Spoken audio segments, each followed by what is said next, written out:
Mula dyan sa may Bicol Region, Region 5, magkakabumbudako tayo. Balik tayo dito sa National Capital Region, yung paghahanda sa ilang mga lugar dyan sa may syudad po ng Taguig.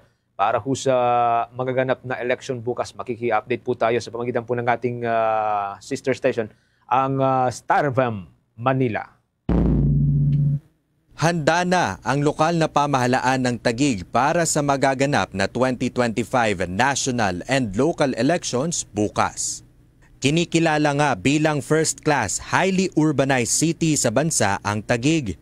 Noong 2022 elections ay mayroong 449,359 na rehistradong botante ang lungsod. Samantala, kaabang-abang rin ang magiging unang pagboto ng mga residente ng Embo Barangay na dating nasa Makati City. Simula nga noong April 2023 ay nailipat na sa Taguig ang 10 Embo Barangays. Sa naging panayam naman ng 102.7 Star FM Manila sa ilang residente sa West Rembo, ibinahagi nila kung ano nga ba ang kanilang inaasahan na mangyayari sa kanilang lugar ngayong halalan at maging pagkatapos nito.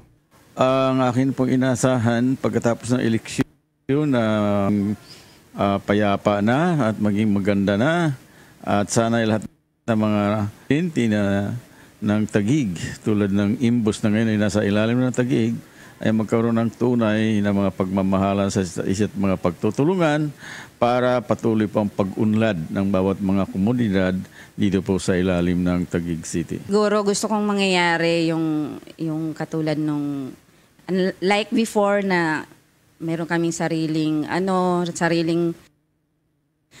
barangay, meron talagang center malapit lang.